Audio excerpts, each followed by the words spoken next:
Hey, what's up, Roxstars? It's Rox, and I'm coming to you today with a review for Real Housewives of Atlanta, Season 8, The Reunion, Part 1. So let's get to it, shall we? Alright, you guys, so another reunion with all the girls. All the girls except for Nene. I guess they're going to surprise us with her. Fake surprise us with her on the second part. Anyway, regular reunion fare, nothing different than what they ever do. We did get a little before the show started, behind the scenes stuff at the beginning, you know, them getting their makeup done, hair done, okay, prayers, make sure that there's no fool of fucking negatory that ensues, which always does. But yeah, just a regular reunion. I thought everybody looked really good. Real Housewives of Atlanta, the ladies usually look very good on the reunion. We even had Kim, who decided to change it up. I thought that even she looked nice. Her hair, you know. But I still felt like she looked nice. I think everyone, let's see, out of everybody who I thought looked the best, of course, I am going to say Portia. Portia always kills it for me. Kenya looked really pretty as well. Cynthia, they all looked really nice. Didn't you think they looked pretty good? And I guess the memo was for them to wear like muted colors and dusty, light, maybe pastels or whatever. You know, they were all in the same family. Who was you guys' best and who was your worst? I really couldn't see a worst, but if I guess I'm going to say a worst, I guess it would say Kim, but like I said, I thought Kim looked nice too. They all looked good. Andy is our host. He's real comfortable with these girls, and he's shady as the rest of them, so he fits in well. The setup on the seat, so we had Kenya sitting next to Andy on his right, then next to her was Cynthia, then next to Cynthia was Candy, and then on Andy's left, it was Portia, Phaedra, then Kim. I was like, interesting, that setup, the way they had Portia sitting right now. I was like, oh, okay, that's interesting. I would have thought that they would have put Candy there, but then I guess they know that they're going to move Portia over when Nene gets there. And I guess Candy wasn't a big topic this season, but Candy definitely is a money maker for Real Housewives of Atlanta, so yeah, I was surprised, but I guess that's why they had Portia sitting there. Portia don't really, she ain't really earned the spot right next to Andy. You guys know it's all political on that couch. Okay, so where did they start? Talked about the shade. Like I said, they're all quite shady. I guess if we were going to say who is the most shady of the show is Phaedra. Phaedra's always won that title. Always had her sly, slick little digs when she has her one-on-ones. Phaedra and Kenya very quickly got into a little confrontation about, Kenya feeling like Phaedra was picking on her looks because she called her dark skin or something like that. Phaedra was like, no, I wasn't talking about your looks. I think you're very pretty. I was talking about your skin. Your skin is fucked up. I was like, ooh. It was real fast. Like, it was a real fast fight. For the most part, Kenya and Phaedra have stayed out of each other's way for this season. So I was just like, oh, I guess Kenya said she coming for everybody's neck. They talked about Kenya's party, how there was water in the products. Kenya did admit that there was water sitting out for the displays, but everybody got gift bags with real product in it. And bitch, if you had a problem with it, go on and buy that shit at CVS, which will be in stores in the next 6 months.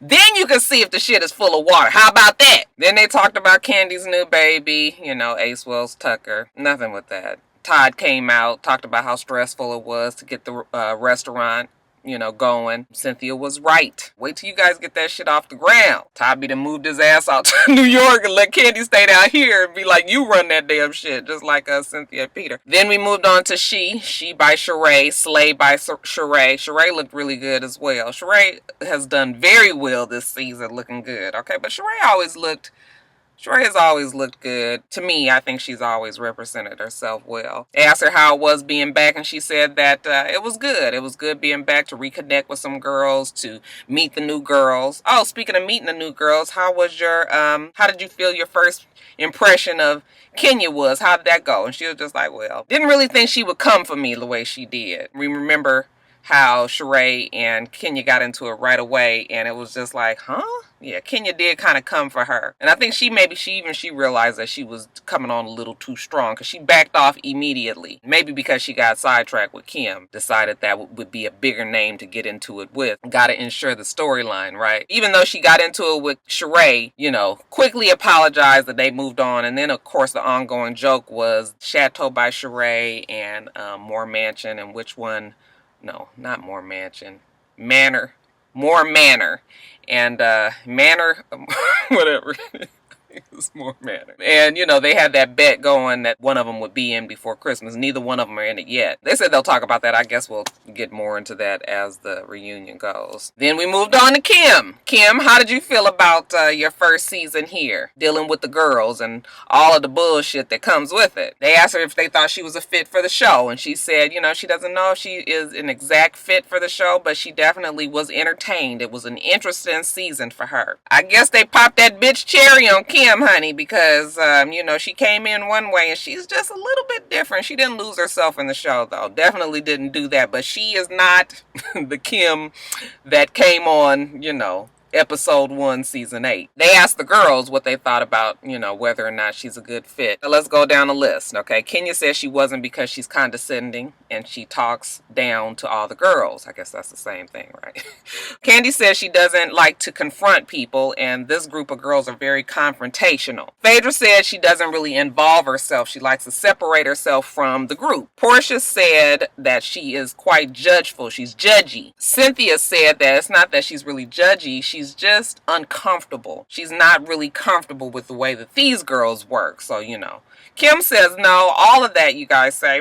People don't realize that she's shy. Maybe it comes off a different way. People think of her a certain way. I think probably because her characters, all the characters that she's played over the years that we know have all been quite in your face or quite bold, quite confident. And Kim, the real life Kim Fields, might be different than that. When they brought up the subject of DC and, her bringing her kids, Andy did ask her earlier, did she bring her kids? And she was just like, no, because I didn't want to hear nobody's mouth. I was like, girl, you didn't need to bring no kids to the reunion anyway. I know that's a long ass day. Everybody always says that day is a full day of them recording. So yeah, the kids didn't need to be there. As far as DC goes, I still kind of feel like I can see both sides. So Kim said that it was kind of presented to her that it was going to be for a learning experience for the kids. I think she probably didn't realize that they were going to be doing all these meetings and luncheons and all that. And I thought maybe she thought that they were just going to go to the march and, they'd be out with their sun hats on and listening to the speeches and being out in the open atmosphere with the park and everything. That's not how it went. We all saw her kids had a total meltdown. And because of it, she had one as well. She's not, used to handling the kids by herself. Plus it was,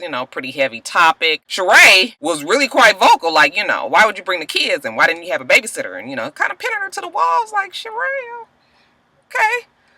Why are you this concerned? But I guess Sheree was like, shit, I'm just gonna jump in on this too. Shit, bitch trying to get her a peach for next season. I hope they give her one. Then you guys, the big talk of the night was definitely Phaedra and Candy's issues. Now, this feels like it's the 3rd season that, we talking about their problems with each other. Somebody said on Twitter that it was only the 2nd reunion that we dwelt on Candy and Phaedra's issues, but I'm just like, but someone else reminded me how long they dragged on the Apollo, Kenya, and Phaedra mess. So, I guess it's just going to keep on going on and on and on. How many times I have to tell you guys that these two will never be friends like they were? And the main reason is because the show just continues to open old wounds and never lets anything heal. By the time they get to the reunion, they had the whole bullshit of the season to deal with. They have the summer, they try to work it out. And then, of course, all of us, people, viewers, social media,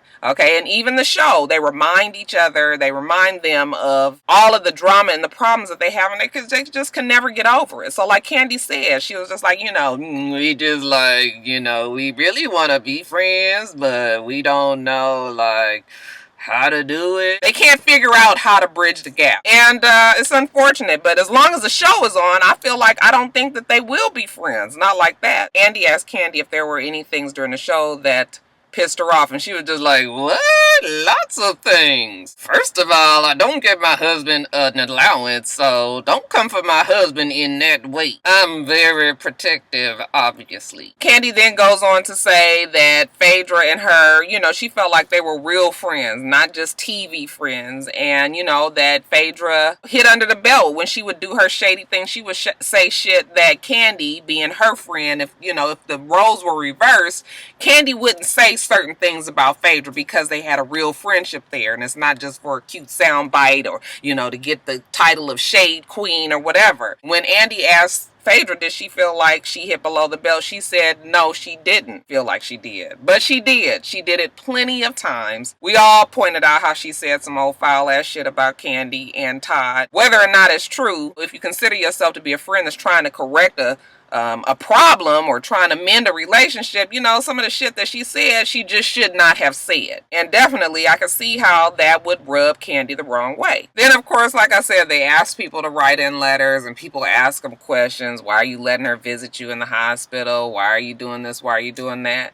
You know, Phaedra got real defensive, you know, because she felt like she was going through a real tumultuous time with her divorce and Kandi wasn't there for her. Okay, the only person that she felt was there for her was Nene and Portia. I feel like that's a continuous stab at Kandi, even though we've all decided that Kandi was going through quite a bit at the same time as well. It's different, but she was going through a lot as well. And I mean, the phone works both ways and everybody can call each other when there's problems. Just all boils down to who's going to be so much in their feelings that they don't understand that the other person has other shit going on too, and just kind of giving them a break. Well, I'm going to let them deal with their thing. I'm going to deal with my shit over here. You know, we always going to be here for each other, but this is just kind of how Kandi and Phaedra dealt with it. Both of them very hurt that the other one never reached out. Then, of course, we talk about Apollo's stuff at Kandi and Cynthia's house. They made a bigger deal of it being at Candi's house, but the shit was also at Cynthia's house. Now that I get like a full story of it, you know, they were like, Apollo's shit has been at their houses before he even got in trouble because they did not have a lot of storage space at Phaedra's house. That's something that never ever gets put into the equation. So his stuff was there, he got in trouble, and his stuff was still there. They didn't know that Phaedra did not know that his stuff was there. I kind of feel like Phaedra is acting like she didn't know that his stuff. She might not have known exactly where everything was, but she knew that the shit wasn't at her house. So where does she, you know? So I'm just feeling like Phaedra is trying to, she's kind of acting like she's the victim in it, because even Kandi was just like, it was never a secret. I had no idea that she didn't know that his stuff was at my house. And I believe that. Sometimes things happen through couples. You just go, yeah, I mean, you know, you just feel like your husband done handled it and whatever, you ain't gonna worry about it. He got his friends, he moved the shit over somebody else's house and it's out of your face and that's all you worry about. So in that case, it wasn't a matter of Kandi and Cynthia trying to hide the shit, and that maybe even we as viewers have turned it into something like that. What's the big deal? The shit is gone, it was taken. Kandi and Todd didn't go to jail. I mean, everybody act like the feds coming to their house meaning that they was in trouble. Pick the shit up, take it, and that's it. Then we talk about the Candy Coated Clique. More specifically, the confrontation that Don Juan had with Phaedra, Portia, and Shamia, is that her name? We already talked about how foolish all of that was and how I felt like Don took it way too far. Now they're saying, you know, now Kandi is saying that they edited a whole lot out of the show and that they were talking about the music and talking about the video and saying a lot of negative things, and that's why it got turned up so fast. Regardless, all we saw was the part where Don Juan was, you know, fussing at them or really making it bigger than it was about about them talking about Kandi. And then I guess them also coming real hard for Portia at the party, that other party that they don't even remember what party that was, but Portia was just like, Don Juan just wanted camera time. You know, he was just doing way too much. These are my friends in real life, so my friends go hard for me and I go hard for them. You guys have to understand the relationship Kandi and her friends, like, you know, they love Kandi and they gonna protect her to the end, even though Don Juan had his old shady ass shit to say about Todd and all. I guess he was like, shit, I can talk about the nigga, but none of y'all can talk about him. We got on the subject of the damn video, and Phaedra was like, you know, Todd was in the room talking about me to Peter. Now y'all mad at me talking about them, but they talked about me. It goes both ways. It goes both ways. It's just sort of just like, well, whatever. They ain't friends, y'all. It's done. It's a wrap on that friendship. I wish everybody would just figure it out. They try to throw Kenya in the mix. Ask Portia, would she really have beat up Kandi because, you know, Kenya said, you know, I hope they all have their insurance. Portia was just like, no, I would never hit Kandi. Rightfully so, compared when Phaedra and Kenya got into it at their reunion and Kenya said that she would knock all her teeth out. It's the same thing. I don't know how she could say she would do something to a pregnant lady on stage. Then try to say that I would be the person to beat up Candy. Of course, Kenya was just like, it's not the same. I never put my hands on anybody up here. It's not the same situation. It is the same situation. Whether you say it or do it, okay, the threat is there. And Portia didn't beat up nobody that's pregnant. Portia pulled your damn hair, you know, so Kenya,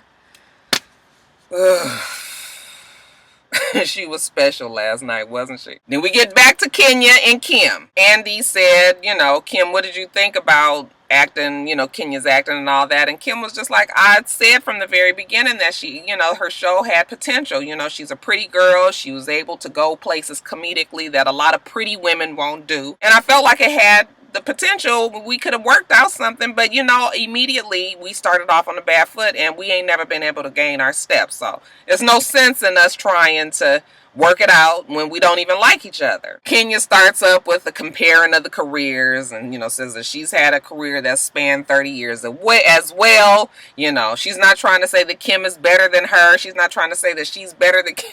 I said, girl, you is not going to sit here and tell us that these few little movies that went to, you know, immediately to Blockbuster, that we was gonna compare your career to Kim's. Now, granted, you've done what you've done and you've made your money and you acted and, you know, all of that. And people remember you and some of the shit that they've seen you in, plays and whatnot. It is not the same. You're not weekly in somebody's home, a national TV that we were watching as we grew up over the years from, you know, Different Strokes of Facts of Life. I mean, we saw her on Good Times once, y'all. And then for her to come all the way up to Living Single and even go on to direct shit, it's not the same. So, you know, I'm sorry. People gonna say, you know, well, that don't take nothing from Kenya. It don't take nothing from Kenya, but it's not the same thing. And Kenya is determined to try to get us to believe, force feed us the fact that, you know, she doing the same thing as Kim. Girl, please. I'm sorry, you not. She said that Kim is the lowest man on the totem pole and she trying to come for her check. I said, is Kim really trying to take Kenya's place on the show?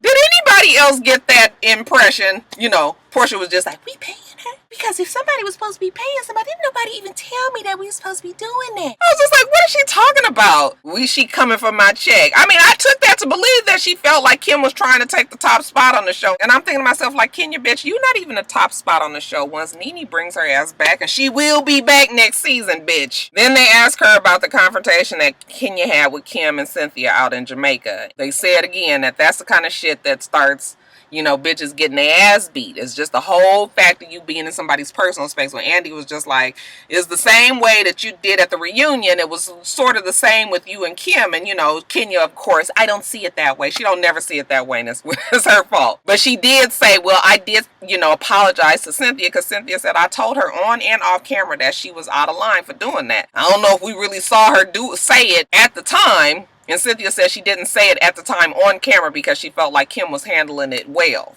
But Kim wasn't really handling, I mean, Kim was kind of just, you could see, even Kim admitted, when she jumped up, it was a point where she almost wanted to hit Kenya. Okay, that kind of shit is when somebody that pushes you all the way.